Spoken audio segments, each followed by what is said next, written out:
दोस्तों नमस्कार, आप सभी का स्वागत है क्वालिटी गाइडेंस के कंप्लीट बैच एचएस प्री 2025 में। आज का हमारा 5th लेक्चर है। इसके पहले के 4 लेक्चर मैं आपको कंप्लीट करवा चुका हूँ, जिसमें हम यूनिवर्स के बारे में कंप्लीट डिटेल पढ़ चुके हैं। ठीक है, सोलर सिस्टम पूरा पढ़ चुके हैं।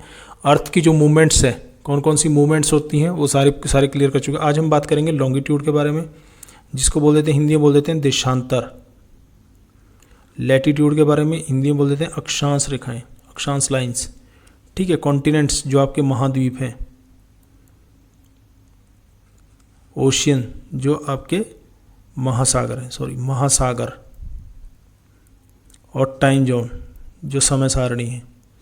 इन सब चीज़ों के बारे में बात करें। एक एक चीज़ मैं आपको क्लियर करता चलूँगा। अगर आप इस वीडियो को देख रहे हैं तो आप अपना जो मैंने आपको बता रखा है ओरिएंट ब्लैक स्वान का एटलस साथ में रखें, या जो भी आपने दीवार पे मैप्स वगैरह चिपका रखे हैं उस साथ में आपको डाटा क्लियर करना है।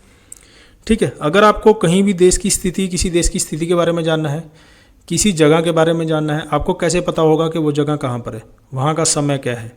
ठीक है, क्योंकि अर्थ अपनी चारों तरफ जो चक्कर लगाती है, जो रोटेशन वाला पार्ट है, ठीक है, रोटेट होती है, वो 24 घंटे में पूरा कर लेती है। 24 घंटे में घूम जाती है अर्थ। ठीक है, 24 आवर्स में। क्लियर हो गया। तो उस समय का, स्थान का, देश के बारे में तो पता होना चाहिए कि वहाँ पर टाइम क्या है। ठीक है, वहाँ पर टाइम क्या है, वो जगह कौन सी स्थिति में पड़ती है वो। अगर आपने मैप देखा होगा, ये ग्लोब मैं आपको दिखा रहा हूँ, मैप से भी आप देख सकते हो। यहाँ पर आपको लाइनें से ऐसे दिखाई देती हैं, ग्रीन लाइनें, ऐसे ब्लैक लाइनें आपको दिखाई देंगी। यहाँ पर कोई भी आप अगर मैप देख रहे होंगे, यहाँ पर 2 तरह की आपको लाइनें दिखाई देती हैं। ठीक है, तो यही है, पहले आपको इसी के बारे में क्लियर करना है। जो आपको इस तरह की लाइन्स आपको दिखाई देते हैं, इनको बोलते हैं लैटिट्यूड, अक्षांश रेखाएं। अक्षांश रेखाएं या बोलते हैं इनको लैटिट्यूड। लैटिट्यूड से आप याद रख सकते हो लेटी हुई रेखाएं, लैटिट्यूड। ठीक है, लेटी हुई रेखाएं। बाद में हम बात करेंगे लॉन्गिट्यूड के बारे में। इनको ऐसे जो लाइंस आपको मैप में दिख रही हैं, इनको बोल देते हैं लैटिट्यूड। इनको मापा गया, इनको डिग्री में मापते हैं पूरा, जिसको बोल देते हैं अंश के रूप में, डिग्री के रूप में।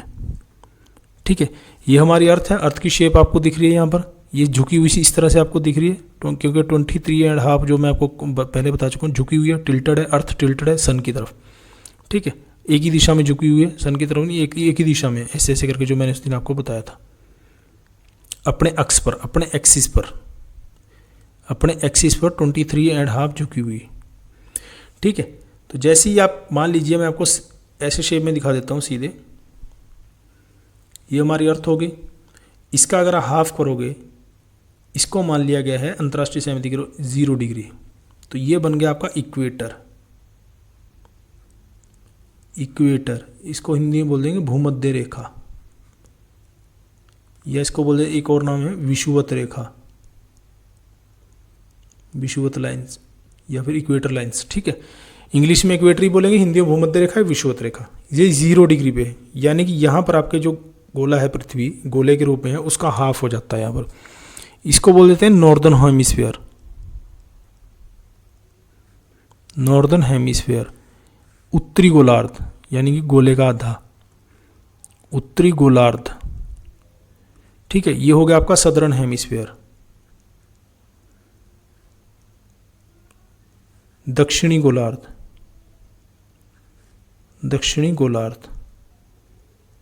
क्लियर हो गया।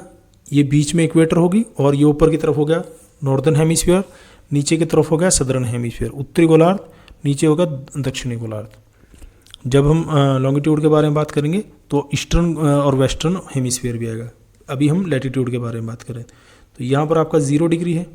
क्लियर हो गया। इसके ऊपर का पार्ट होगा नॉर्दर्न हेमिस्फीयर, नीचे वाला सदर्न हेमिस्फीयर हो गया। दोबारा से मैं दिखा देता हूँ एक चीज़। ये होगी आपकी इक्वेटर। ठीक है, ऐसे जैसे हम ऊपर की तरफ बढ़ते चले जाएंगे, ऐसे ऐसे आपको लाइंस मिलेगी। इनको बोल देते हैं लैटिट्यूड, अक्षांश रेखाएं।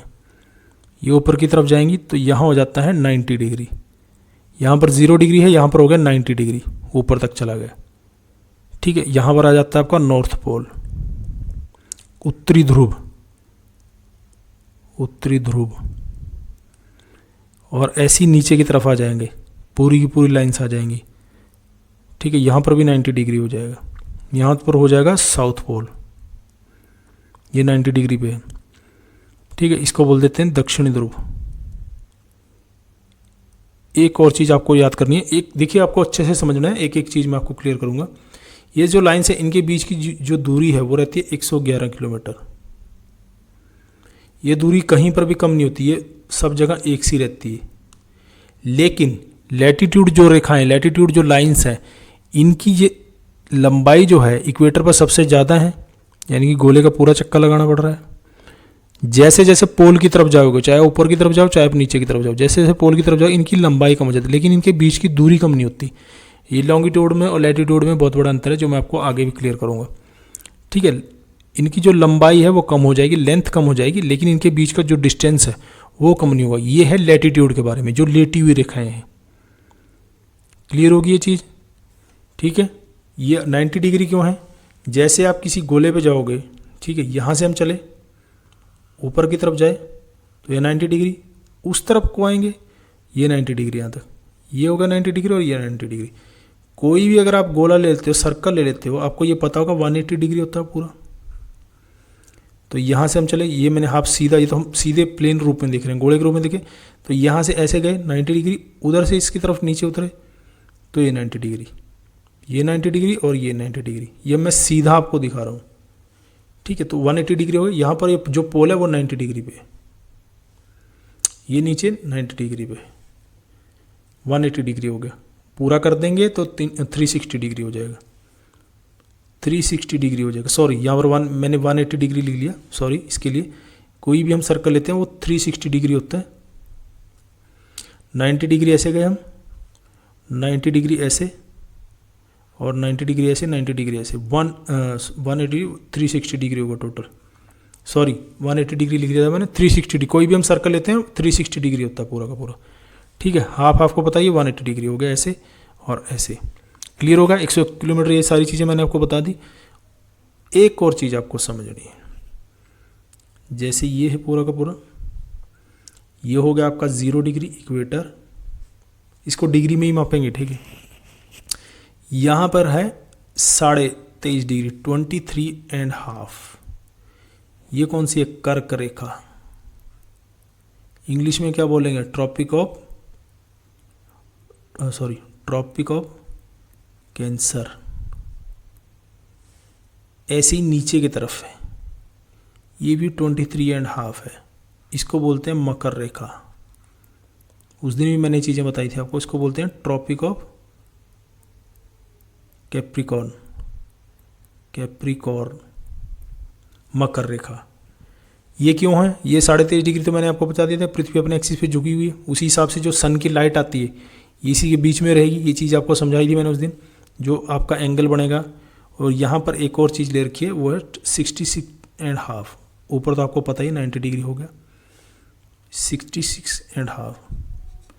ये आपका आर्टिक सर्कल है, आर्टिक सर्कल आ गया। ये अंटार्कटिका सर्कल है। ठीक है, मेन जो है वो आपकी ये है tropic of cancer, tropic of capricorn. ये चीज़ आपको समझनी है। ठीक है, क्योंकि सन की जो वेव है, जैसे सन की जो लाइट्स है सीधी डायरेक्ट पड़ती है यहाँ पर, जो मैंने इस दिन भी आपको बताया था, यहाँ पर पड़ती है 21 मार्च को, सीधी रेखा है। ठीक है, क्योंकि ये बीच में है, अर्थ का जो हाफ है, ऊपर की तरफ जैसे सूर्य बढ़ता है, सूर्य नहीं बढ़ता मतलब अर्थ की स्थितियाँ बदल, लेकिन हम कहते हैं कि सूर्य उत्तरायण हो गया, सूर्य दक्षिणायन हो गया। ठीक है, यहाँ पर पहुँचता है 21 जून को, जो हमारे यहाँ सबसे बड़ा दिन होता है गर्मियों में। 3 महीने का पोर्शन, 3 महीने बाद फिर लौटना वापिस शुरू हो गया। यहाँ पर पहुँचा 23 सितंबर। ठीक है, फिर यहाँ से आगे बढ़ता चला गया, यहाँ तक चला गया, ये हो गया 22 दिसंबर। सदर्न हेमिस्फीयर में सबसे बड़ा दिन और हमारे नॉर्दर्न हेमिस्फीयर में सबसे छोटा दिन। 22 दिसंबर से फिर वापिस आना शुरू हुआ, ये पहुँच गया 21 मार्च को। यानी कि जो सन की जो लाइट्स है, सीधी जो डायरेक्ट लाइट है, वो इसी रीजन में घूमती रहती है, यहाँ पर नहीं। सीधे पर जैसे कि हम टॉर्च से भी हम इसको देख सकते हैं, सीधी जो लाइट पड़ेगी, सीधी लाइट है, टॉर्च से अगर हम लाइट मारेंगे सीधी लाइट, वो यहाँ है। ठीक है, ऊपर की तरफ जो लाइट जाती है वो इसे तिरछी देती, इसीलिए यहाँ पर ज़्यादा गर्मी नहीं हो पाती, इसीलिए ये ज़्यादातर बर्फ़ से ढके रहते हैं, नॉर्थ पोल और साउथ पोल। ठीक है, तो 21 मार्च को यहाँ हो गया, 21 जून को यहाँ पहुँचा, 23 सितंबर को इक्विनॉक्स इसको बोलते हैं। पहले मैंने उस दिन ही बताया था, 21 मार्च और 23 सितंबर को इक्विनॉक्स बोलते हैं, विषुव।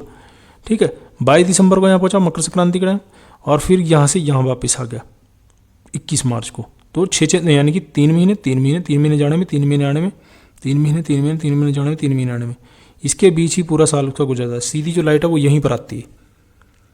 क्लियर हो गया? ये इंपॉर्टेंट है।